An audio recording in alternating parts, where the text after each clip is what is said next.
Hello, everybody. Jason Sarney here with a very special edition of the Fin Addicts Network podcast. I'm joined with one of my colleagues, Savak Melton of the Fin Addicts Network, and the football mom on Twitter. If you're a Dolphin fan, you've seen her around. She is the mother of cornerback sensation number 40, Nick Needham. It's Shannon Needham. Good morning to you, Shannon. How are you? Good morning, guys. How are you? We are okay. And of course, we are taping everybody on Saturday morning, the scrimmage morning of the Dolphins. So we all are with a bit of heavy heart within, I believe, an hour of this taping. Ryan Fitzpatrick's mom passed away. Our condolences, heartfelt, are with him and his family. And Shannon, I know in our moments speaking before we recorded, this is a poignant situation, obviously, for anyone, but this has hit you as well. Absolutely. Jason, I just got off the phone with Nick a little while ago, and we both shared the sentiment. Our hearts are very heavy. I'm sending out condolences and prayers and love and comfort to the entire Fitzpatrick family. I can't even imagine what they're going through right now. That's well said, Shannon. And look, I'm going to just say apologetically, but unapologetically, if my eyes are just, tearing, this is what it is. It's a situation that we've welcomed Ryan Fitzpatrick into our Dolphin family, much like we've welcomed the Needhams, And speaking of Dolphin family, we have Savak Melton here, and I'd love to bring you on in, my man, and just, say hello to you before we get going with Shannon here and see what's going on in your world, despite a heavy heart, I'm sure, on your own self.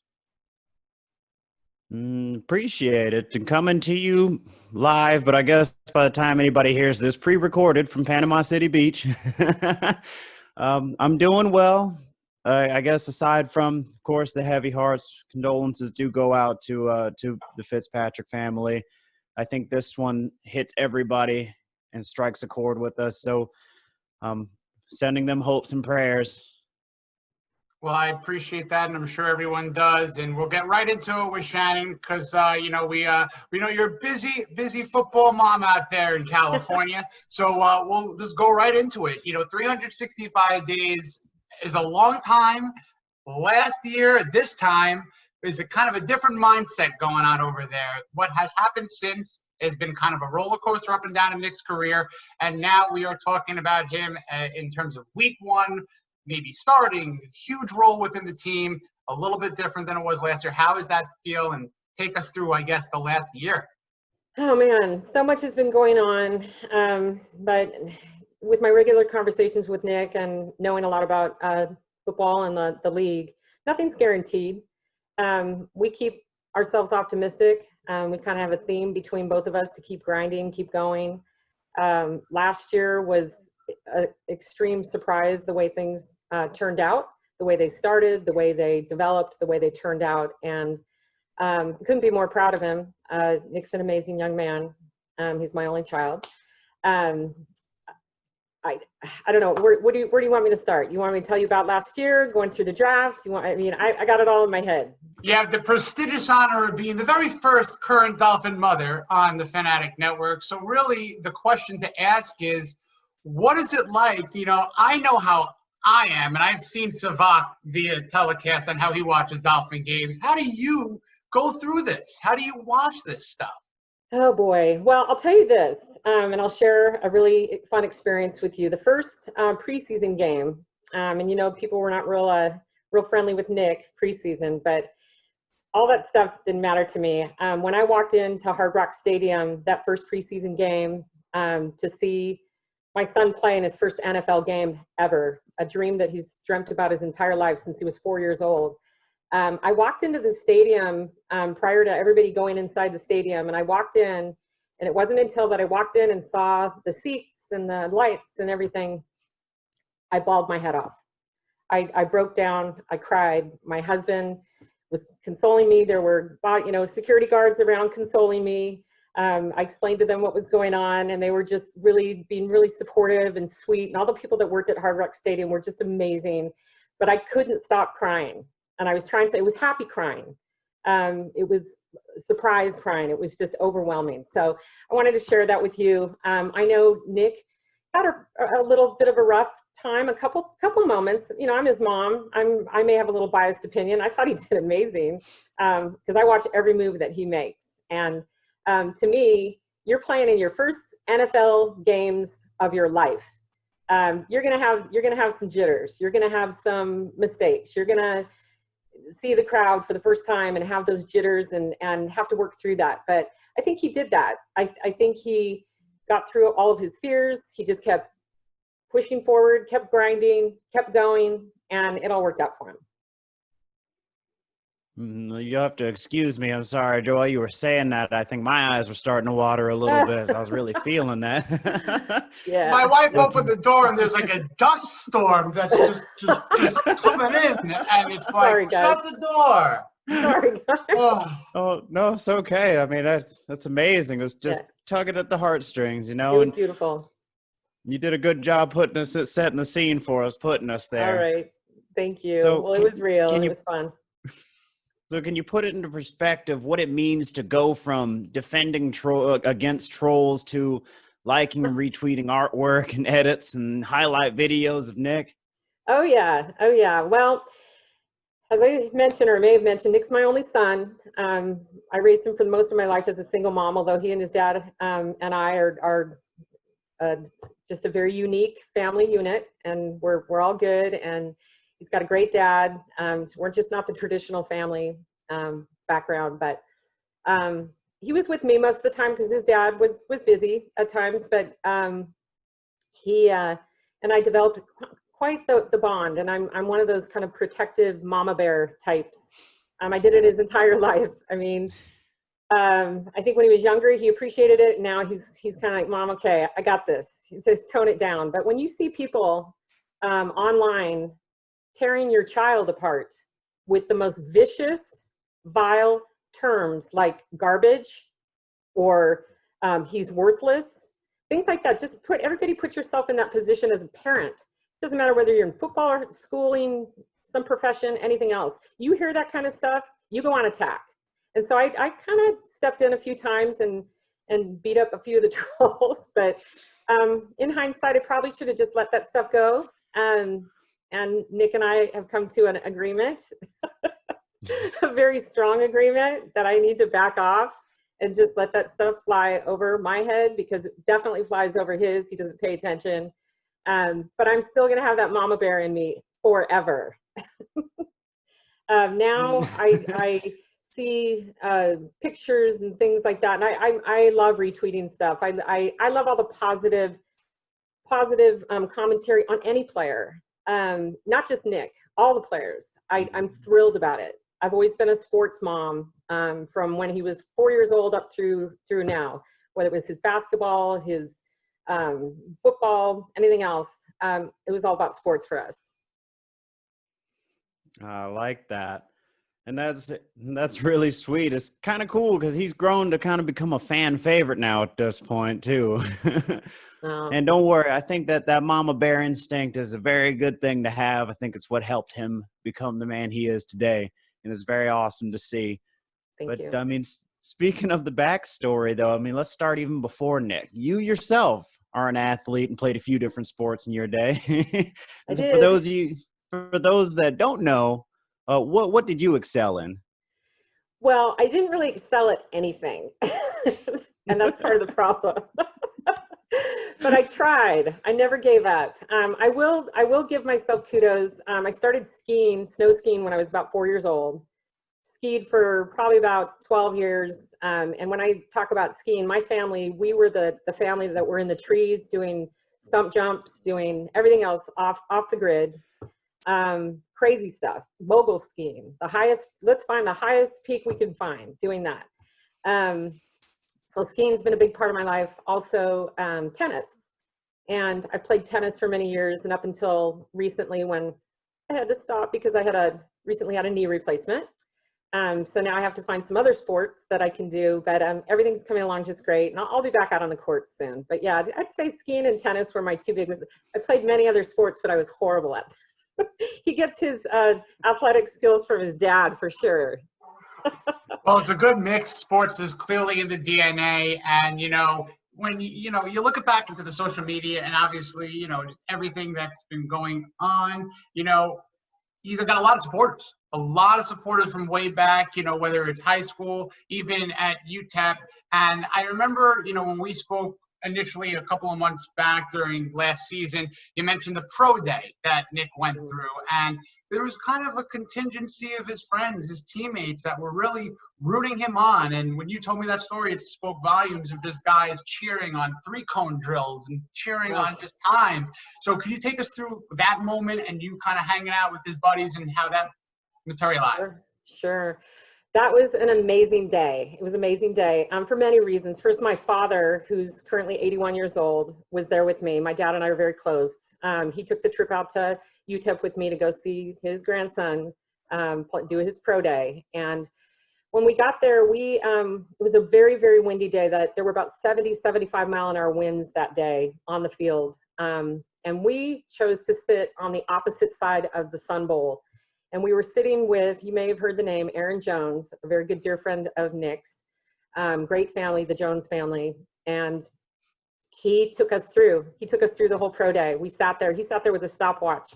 He explained to me what they were doing on the field. He said when Nick did I think it was his shuttle drill or his 3-cone drill. I think it was the shuttle. He timed it and looked at me and he said, "Oh, that was good. That was great." And you could hear all of Nick's teammates from the minors on the other side of the stadium with all of their stopwatches, screaming their brains out, cheering, jumping up and down in the stands. It was just guys from the team. There were no fans, there were no anybody. It was just a team and a family event. But you could also, I think Aaron mentioned to me, he said, yeah, watch the scouts down there that are timing and watch their facial expressions. And you could see a couple of them when he did his 40-yard dash. He had to do it twice. The first one he ran a 4.3, and that was into the wind. The other one was, I think it was like, I don't remember what the time was, but they didn't report it properly. And Aaron looked at me and he said, "Oh, look at their faces." And I looked down and all the scouts were talking and writing stuff down. And he goes, he said that was a good one. So it was really fun. Just really enjoyed the day. My dad was just beaming with pride. We always love going to UTEP. El Paso is kind of a fun town. The people there are so nice, and we made it a big football day, so it was cool. That's fantastic. Good stuff. And that story about the win, just for people that aren't like draft junkies like myself and combine and metrics, 0.2 of a second, that's 5 rounds, that's millions of dollars. And to have an intangible like gusts of wind, these are hurdles that Nick has kind of metaphorically, leaped over. And it just kind of case in point to that keep grinding mentality. So that was just me kind of just throwing that little nugget in there for everyone to know just how fine line it is to hear your name called or to not. Absolutely. Oh, and just to mention too, the wind, they had to keep replacing all of the markers and the cones because they kept blowing all over the stadium. They couldn't keep them down. It was pretty funny. There is a local story to this too. So if anybody wants to do some homework, it's all documented for some homework out there. Cool. Mm-hmm. So can you take us through a little bit of the rest of the draft process from that point up through that April weekend? Cringe-worthy is my big word. Cringe. Yes, it was amazing. I mean, leading up to the draft, we went, Nick invited me to go out there for the pre-draft activities out in Nashville. So I had the opportunity to do that. But we came back before the draft started. Didn't think he was going to get picked in the first few rounds, obviously. But got home in time to get together with family. Had a big family gathering. My parents lived down in Capel Beach. Beautiful setting, had the whole family there. And we went through the whole process with him. To me, the most anxious part of the whole experience was Nick having 2 bars of cell phone charge on his phone. And I was literally having anxiety over that. And he kept saying, "Mom, it's fine. It's fine. Just don't worry about it." I'm like, "Charge your phone. Does anybody have a phone charger? Like, let's get the phone charger." So it's kind of frantic in that respect. We had a big group of family at the house. Nick was very calm. He was so calm. I was not calm, but I hid it very well. I just stayed quiet. I shushed a lot of people that day because I wanted to hear and see, and we had it on the big screen. Nick's girlfriend was there at the time, sitting next to him on the couch. As the time went by, as the draft picks were picked, and we were listening and his name wasn't being called, he moved closer and closer to me on the couch, to the point where it was towards the end. He literally nuzzled next to me and then put his head on my lap. And I could feel my heart beating out of my chest, and just praying that he could not feel that, because I was so nervous and so sad about what I was experiencing with him. But he remained cool throughout the whole thing. Lots of phone calls came in for him from lots of teams. I'm not going to name the names. It happened the entire day of the draft. We got you next. Get ready to answer your phone. And I'm looking at those cell bars saying, plug in your phone, plug in your phone. Still didn't do that. But it was very tough as a parent to go through that with your child, because it was heart-wrenching. I'm going to say that, heart-wrenching.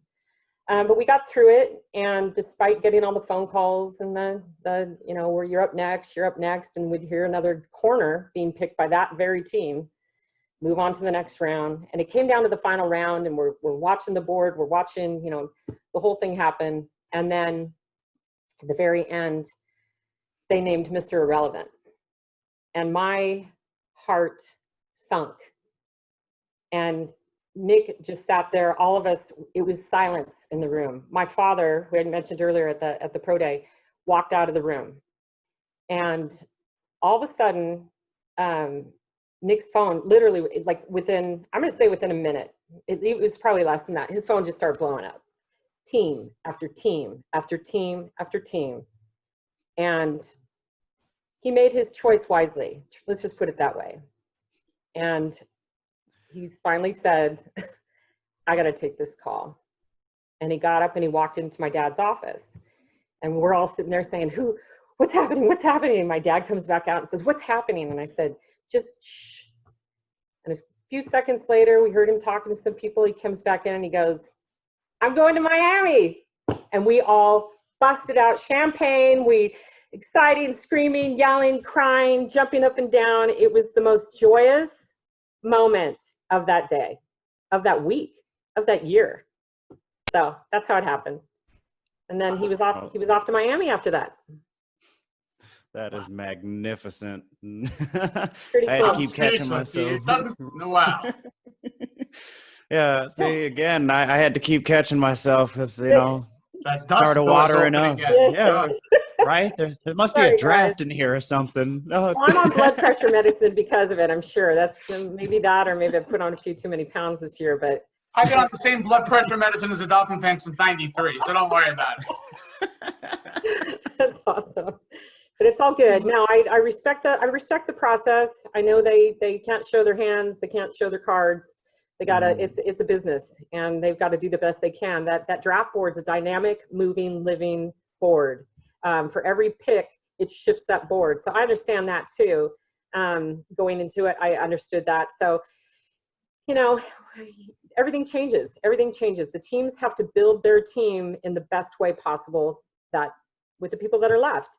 And I think they did that. And I think that the choices were done wisely, and the Dolphins got a good one.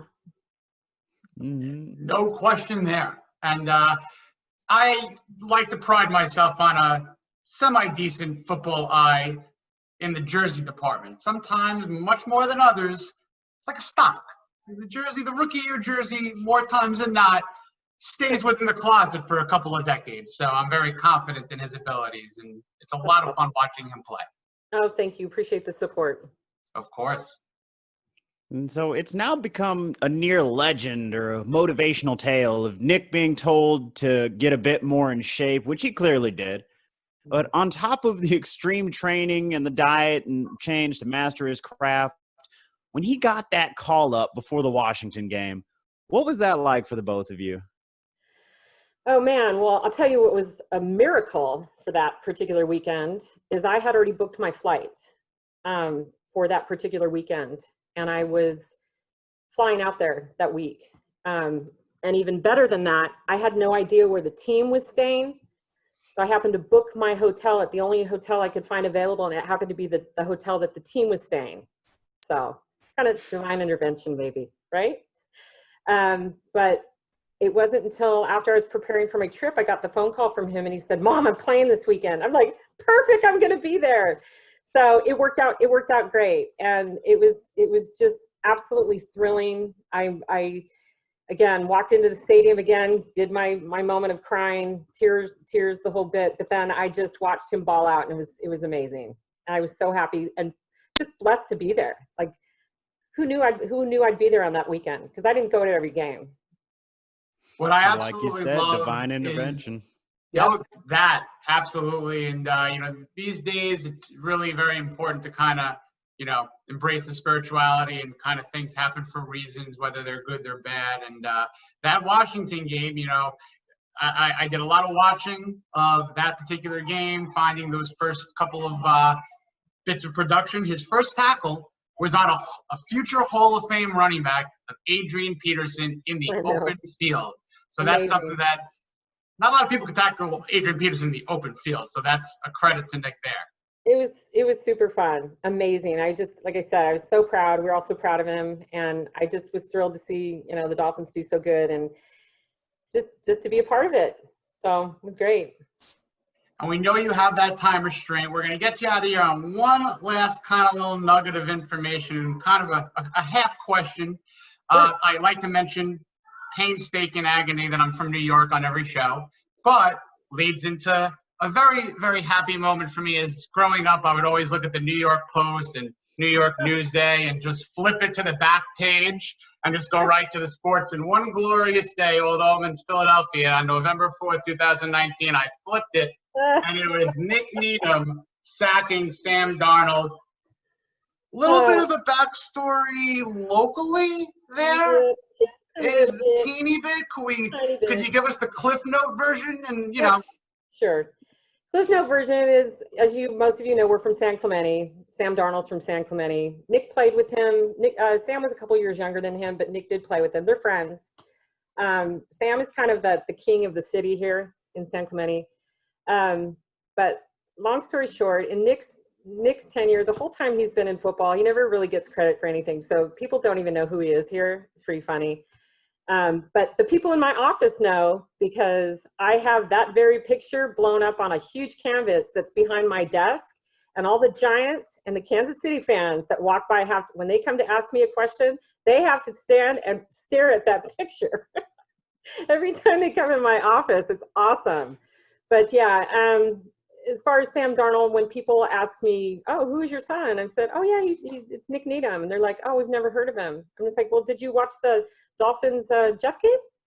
And they're people from here, and they're like, "Yeah, we saw it." And I said, "Do you remember Sam Darnold getting sacked?" They're like, "Yeah." I said, "Well, that was my son." Sorry. Mic drop. I'm sorry. That's fantastic. I'm not trying to be catty, but maybe just a little bit. Hey, it's well earned. Yeah, I mean, because you gotta love, you gotta love the dichotomy there. Sam Darnold, the first round pick, Nick goes undrafted. Just so to have that moment to be able to blow it up onto a canvas, I mean, I'd be showing it off too. Like, yeah, that's my son. You see? Yeah, absolutely. But I will say this: I don't know Sam. I've never met him. I heard he's an amazing young man. He's also a great basketball player, and my husband knows him from basketball world. Said that the whole Darnold family, they're amazing people. So I just want to put that in there too. I'm proud of him. No complaints over Sam Darnold in the personality department. I hear he's good. I hear he's a very good basketball player. And, I think Nick happens to be a LeBron guy. I'm a Jordan guy. So I don't know if that's a situation for another day. But that is. Was Nick, that was his second sport, was it basketball? Or were there any other sports he excelled at real quick? Joe, it's just those two, but I will say this, that had he played soccer, we had a family soccer tournament for one, I think it was like a Mother's Day or one of the kids' parties, and I brought soccer jerseys from all over I bought them at a thrift store from all different teams, and we all wore soccer jerseys, and we went out, and I was horrible, once again. Nick blew everybody away with his footwork. And he was like the MVP of that day. So he said if he would have played soccer, he would have been out there balling. There it is. So I guess, Shannon, if you have any last things to say to the fanatics out there. Oh, man. Sure. I just want to say, everybody take care of your loved ones. I'm really thrilled to be part of the Finns family. Love you all. God bless you all. Stay safe. And let's go Finns. What's the thing? What is it? I don't know. Fins up. You could do fins up. You could. Okay, that's cool. Fins up works. Fins up. No one's going to argue with you anyway. I mean, people have seen what happens when that goes down. So I dare you to argue with me. I'm really good at that too. Do not argue with Shannon. Do not throw on her son. That's the Needham way, right? I love you all. Thank you very much for your time, Shannon. Be well. You got it. You too, guys. Thanks so much.